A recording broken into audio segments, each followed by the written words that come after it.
You know, have you ever really looked at someone who built incredible wealth, starting from absolutely nothing, and wondered, how? No family money, no secret connections? Well, I'm going to tell you right now. It's not magic, and it's definitely not just luck. It's a process. It's an architecture. And today, we're going to walk through the blueprint for building wealth from ground zero. So, that's the big question, right? How is it actually done? It seems impossible, but history shows us time and time again that people who start with nothing, they succeed. But here's the thing. They're not following the usual advice you see plastered all over the internet. They're playing a different game. The very first thing we have to get straight is this. The myth, the thing everyone thinks is true, is that you build wealth by chasing money. But the reality? The way it actually works? You build it by systematically, deliberately building value. This isn't just a small change in words, it's a massive shift in how you see the world. So let's throw out the old map and look at a new blueprint. Stop thinking of yourself as a treasure hunter, hoping to find a chest of gold. Start thinking of yourself as an architect. Because wealth isn't something you find, it's something you construct, piece by piece. And every great building, no matter how tall, starts in the exact same place. It starts with a solid foundation. You've got to be stable before you can even think about scaling up. I mean, would you try to build a skyscraper on a pile of sand? Of course not. That's a recipe for total disaster. And believe me, your finances are exactly the same. So, this foundation, it rests on 3 pillars. These are totally non-negotiable. First, you get your cash flow stable. Second, you develop skills that people will pay good money for. And third, you live below your means. Seriously, especially at the start. Okay, let's break these down. Stabilizing your cash flow, that is priority number 1, period. Think about Howard Schultz, the guy behind Starbucks. He grew up in public housing. He had to get stable first. Why? Because when you're not stable, every single decision you make is driven by fear and panic. Stability gives you breathing room, it gives you clarity, and most importantly, it gives you the power to make smart, strategic moves, not just desperate ones. Now this flips the whole script on its head. We all assume you need money to make money, right? But this blueprint says, nope, your first and most important asset isn't capital, it's skill. Before Elon Musk was launching rockets, he had deep technical knowledge. Before Warren Buffett had billions, he was just a young guy who had completely mastered financial analysis. Skills are the engine. They're what creates your first bit of capital. And this gets to the why behind living below your means. It's not about being cheap just to be cheap. Think of it like a transaction. The discipline you show today, every dollar you choose not to spend, is literally purchasing your freedom and your options for tomorrow. It's how you build momentum.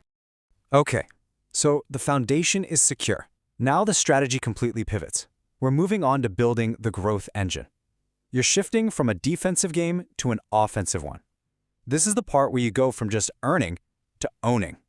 Now pay attention, because this right here is the turning point. This is the exact moment that separates the people who build real wealth from those who just live a comfortable life. As your income starts to grow, thanks to those high-value skills, what do you do with the extra cash?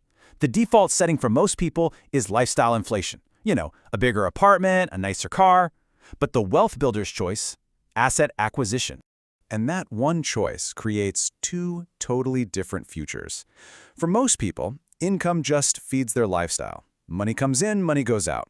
But for the builder, income is a tool. It's used to buy assets, and it's those assets that actually feed and grow your wealth over the long haul. So when I say assets, what are we even talking about? We're talking about things that work for you. Could be stocks, could be equity in a company, could be assets for a business you're building, or even just better tools that let you produce more value. The whole point is to own a piece of the economic engine, not just be the fuel that gets burned to make it run. And the secret to making this engine really powerful? You have to reinvest, relentlessly.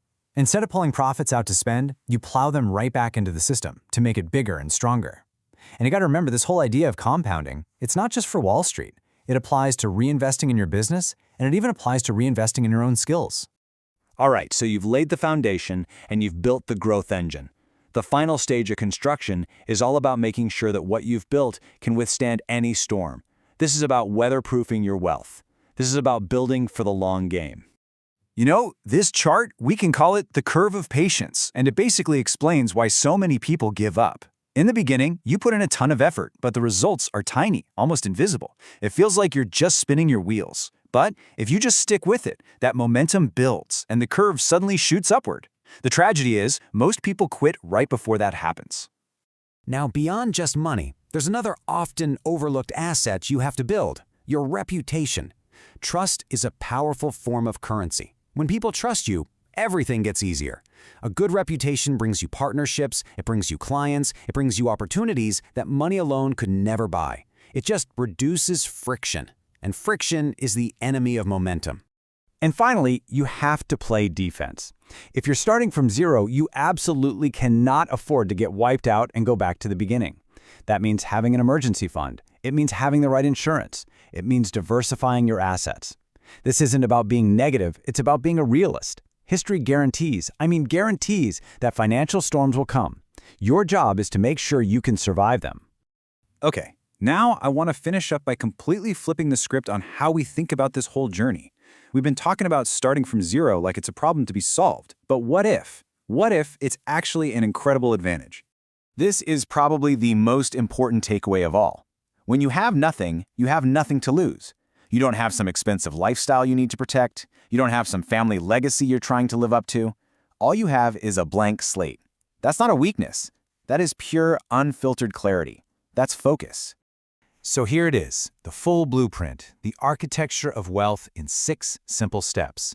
You start with stability. You use that stability to build valuable skill. That skill generates savings. You turn those savings into assets. Then you reinvest like crazy, all while practicing extreme patience. See, it's methodical. It's not magic. The evidence is all around us. Wealth isn't something that just happens to you. It's something you construct, step by step, with a clear blueprint. So the only real question left is the one right there on your screen. What are you going to build first?